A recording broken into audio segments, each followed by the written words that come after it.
امام غزالی رحمۃ اللہ علیہ نے لکھا ہے اپنے مکتوبات میں کہ ماں باپ کے نافرمان کو دنیا میں سزا ملنی طے ہے۔ جو اپنے خاص کر لوگ باپ کی بڑی بدتمیزی کرتے، بے حرمتی کرتے ہیں، تو پیارے کریم رسول صلی اللہ علیہ وسلم نے فرمایا کہ ماں کے پیروں کے نیچے، اور جنت کہاں رکھی جی؟ ماں کے پیروں کے نیچے۔ جنت کہاں رکھی؟ اور بولو جنت کہاں رکھی؟ ماں کے پیروں کے نیچے۔ جنت ماں کے پیروں کے نیچے، سارا سرمایہ ماں کے پیروں کے نیچے۔ اور قربان جاؤں محمد الرسول اللہ صلی اللہ علیہ وسلم پر، ایک لفظ میں ہی ساری بات مکمل کر دی۔ فرمایا جنت ماں کے قدموں کے تلے ہے، لیکن باپ جنت کا دروازہ ہے۔ اب تیری مرضی ہے اسے کھول کے رکھ، تیری مرضی ہے اس کو بند کر دے۔ تو باپ جنت کا دروازہ ہے۔ جن کو اللہ نے یہ نعمت دی ہے وہ اس کی قدر کریں گے۔ اگر ماں باپ کے لیے، چار لوگوں کے لیے کہا نا کہ ان کی دعا رد نہیں ہو سکتی، ان چاروں میں دوسرے نمبر پہ کون ہے؟ نبی علیہ السلام نے فرمایا کہ جب کوئی باپ اور جب کوئی ماں اپنی اولاد کے لیے ہاتھ اٹھاتا ہے، بھائی جب کوئی ماں باپ اپنی اولاد کے لیے ہاتھ اٹھاتے ہیں تو اللہ ان کو خالی نہیں لوٹاتے ان ہاتھوں کو۔ تو جن لوگوں نے ماں باپ کی ناقدری کی ہے وہ جتنا مرضی زور لگاتے رہے۔ بہت سارے لوگ نا کامیابی کا نسخہ پوچھنا چاہتے ہیں۔ اکثر لوگ ذکر کرتے ہیں کہ ہم نے بڑا آدمی بننا ہے، ہماری زندگی کا تجربہ تو بس اتنا ہی کہتا ہے۔ زندگی کا تجربہ یہ کہتا ہے آپ اپنے باپ کو بادشاہ بنا کے رکھیں، دنیا کی کوئی طاقت آپ کو شہزادہ بننے سے روک نہیں سکتی ہے۔ اگر باپ کو بادشاہ نہیں بنایا، اگر آپ کا رویہ آپ کے باپ کے ساتھ آپ کی طرف سے ملازموں والا نہیں، قرآن نے کہا یہ دونوں کندھے جھکا کے، ورنہ قرآن نے تو کہا، نبی علیہ السلام نے کہا طواف جب کرو تو ایسے کندھے اٹھا کے کہ دشمن یہ نہ سمجھے کہ تم کمزور ہو۔ لیکن جب ماں باپ کی بات آئی تو فرمایا یہ دونوں کندھے جھکا کے اپنے ماں باپ کے سامنے بڑی عاجزی کے ساتھ، بڑی انکساری کے ساتھ ان کے ساتھ پیش آؤ، کیونکہ یہ ایک ایسی دولت ہے جس دن آپ کے ہاتھ سے چلی جائے گی آپ یاد کرو گے آپ کو ملے گی نہیں، ڈھونڈو گے ہی نہیں، بستی بستی ملنے کے نہیں نایاب ہیں ہم، تلاش کرتے پھرو گے۔ کچھ باتیں ایسی ہوتی ہیں جو ایک بیٹا صرف اپنے باپ سے کر سکتا ہے، دل کی تختی پہ لکھ کے لے جائیے۔ کچھ باتیں ایسی ہوتی ہیں جو ایک بیٹا صرف اپنے باپ سے کر سکتا ہے، جو ایک بیٹی صرف اپنی ماں سے کر سکتی ہے، اور یہ بیٹا اور بیٹی اس وقت تک شہزادے شہزادی ہیں جب تک ان کے ماں باپ حیات ہیں، اور اگر یہ نہیں ہوں گے، یہ تمہیں خام خیالی میں ڈالتے ہیں دنیا والے کہ ماں باپ کو اولڈ ہوم پہ ڈالاؤ۔ جن کے ماں باپ اولڈ ہوم میں زندگی گزارتے ہیں ان سے بدقسمت بچے دنیا میں کوئی دوسرے نہیں ہیں، ان سے زیادہ بدقسمت بچے نہیں ہو سکتے دوسرے کوئی، جنہوں نے اپنے ماں باپ کو یتیم خانے کے اندر ڈال دیا ہو، ان سے زیادہ ہی بدقسمت کون ہو سکتا ہے؟ تو ان ماں باپ کے تو روزانہ اگر پیر دبائے جائیں، ماں باپ کی خدمت کی جائے، ماں باپ کے چہرے کو بار بار دیکھ لیا جائے۔ بہت سارے لوگ ایسے جن کو ابھی یہ بات سمجھ نہیں آئے گی، لیکن اگر ادھر باپ کی جان نکلی ادھر سارا کچھ سمجھ آ جائے گا تمہیں ایک منٹ میں کیا ہو گیا یہ۔ کئی یہ سمجھتے ہیں کہ نہیں ہمارے باپ کو عقل نہیں ہے، جس نے تمہیں پال پوس کے اتنا بڑا کر دیا اس کو اللہ نے تم سے کئی سو گنا زیادہ عقل دی ہے۔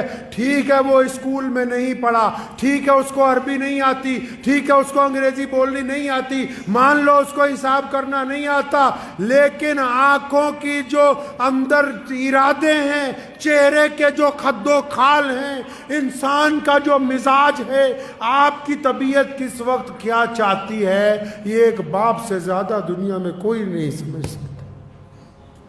یہ بچہ بھوک کے لیے تڑپ کے آیا کہ پیسے مانگنے آیا؟ کہیں گھومنے کی اجازت مانگنے آیا کہ کسی سے نکاح کی اجازت لینے کے لیے آیا ہے؟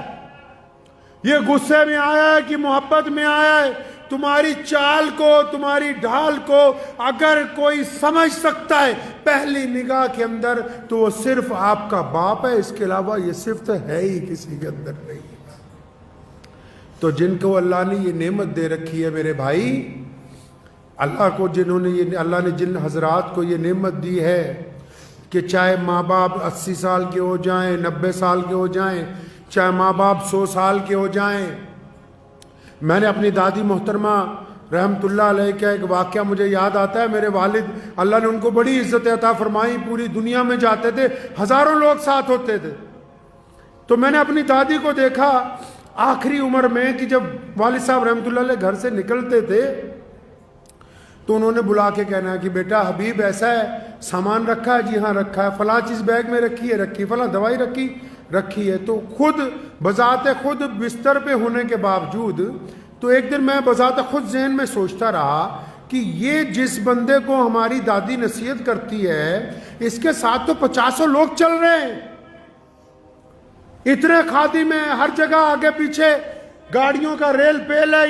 یہ پھر ذہن نے یہ کہا کہ آپ یہ نہ دیکھیں کہ یہ نصیحت ہے، یہ ایک بہت بوڑھی ماں کے دل میں اپنی اولاد کے لیے محبت کا جذبہ ہے جو ہمیشہ جوان رہتا ہے، بڈھا نہیں ہوتا ہے۔ جو ماں باپ کی محبت ہوتی ہے نا جی، میاں بیوی کی محبت اولاد کے بعد آتی، بھائیوں کی محبت کاروبار کے بٹوارے کے بعد آتی، یار دوستوں کی محبت تعلیم کے بعد آتی۔ کائنات میں اگر کوئی محبت جو روح کا رشتہ، جو خون کا رشتہ، جو ہڈیوں کا رشتہ، جو جسم کے ساتھ اگر کوئی جڑا ہوا رشتہ ہے جو دن بدن عروج پر جاتا ہے دور ہونے کے باوجود، وہ صرف باپ کا، ماں کا رشتہ، اس کے علاوہ کوئی اور رشتہ ہے ہی نہیں ہے۔ تو میری ان سب نوجوانوں سے گزارش ہے، ان سب بھائیوں سے، بہنوں سے، بیٹیوں سے جن کے ماں باپ زندہ ہیں، اپنے ماں باپ کی قدر کر لو۔ یہ نعمت دوبارہ بازار میں نہیں ملنی، یہ والی نعمت نہیں ملنی۔ باقی سب کچھ مل جائے گا، تمہیں یار مل جائیں گے، دوست مل جائے گا، اولاد اور آ جائے گی۔ کون سی نعمت نہیں ملنی بھائی؟ ماں اور باپ والی نعمت نہیں ملنی۔ اور باپ کی صفت میں ایک اور تاریخی بات بتاتا چلوں آپ کو۔ آج آپ نے اکثر دنیا میں دیکھا ہوگا کہ آپ دنیا کے کسی ملک میں چلے جاؤ، آپ نے اکثر دیکھا ہوگا باپ پہلے مر جاتے ہیں۔ دیکھا؟ باپ پہلے مر جاتا ہے گھر میں۔ کیوں؟ اکثر گھروں میں آپ جاؤ، لوگوں کا باپ پہلے مرتا ہے۔ کیوں؟ اس پر بوجھ ہی اتنا ڈالا گیا ہے، اس کے کندھوں پر بوجھ اتنا ہے، اور اللہ نے اس کو طاقت ایسی دی ہے کہ یہ اپنے غم رو کے دردناک طریقے سے نہ اپنی پریشانی اپنی بیوی کو کہتا ہے، نہ اپنی پریشانی اپنی اولاد کو کہتا ہے۔ اس لیے باقی رشتے والے لمبی عمریں گزارتے ہیں، لوگوں کا باپ زیادہ دیر زندہ نہیں رہتا ہے۔ بوجھ اتنا ہے اس کو، لیکن اس کی خودداری دیکھو، بوجھ کو برداشت کرتا ہے، قبر کو قبول کر لیتا ہے۔ اور قربان جاؤں، حدیث پاک میں آیا قیامت والے دن ماں باپ کی تڑپ بچوں کے لیے ختم نہیں ہوگی، جنت میں چلے جائیں گے تب بھی اللہ سے سوال کریں گے، ماں بھی اور باپ بھی، کہ یا اللہ ساڈے بچے کتنے، بچے کہاں ہیں؟ اور پھر اللہ نے بڑی شان رکھی ہے ان کی، اللہ نے ماں باپ کی بڑی شان رکھی ہے۔ پھر یہ نہیں کہا کہ جاؤ اپنے بچوں سے مل لو، فلاں جنت کے فلاں محل میں ہے، نہیں، فرشتوں کو حکم ہوتا ہے کیونکہ یہ ماں باپ ہیں، بڑی عظمت والے ہیں، ان کے بچوں کو بولو کہ آ کر ان کے ساتھ ملاقات کر لیں، یہ نہیں جائیں گے۔ تو ہمیشہ اس رشتے کی قدر کیجئے، اگر باپ میں کچھ تلخی ہے، مزاج میں گرمی ہے، تو اپنی محبت کی طاقت سے اس کو تبدیل کیجئے، اپنے گھر کو خوشگوار بنائیے۔ اور یاد رکھو، بس کسی پیر بابے کے پاس جاؤ کوئی بات نہیں، لیکن اپنے باپ کے پیر پکڑ لو، اپنی ماں کے پیر پکڑ لو، اپنے باپ سے روز دعا کروا لیا کرو، اپنی ماں سے روز دعا کروا لیا کرو، جن کے ماں باپ نہیں ہیں ان کی مغفرت کی روز دعائیں مانگ لیا کرو۔ اور جس بندے کے ماں باپ اس کے لیے روز دعا کرتے ہو، دنیا کا بڑے سے بڑا بادشاہ بھی اگر اس کے ساتھ ٹکرائے گا تو وہ زمین پر گر جائے گا۔ ماں باپ کی دعا کے آگے دنیا کی کوئی طاقت ٹک نہیں سکتی۔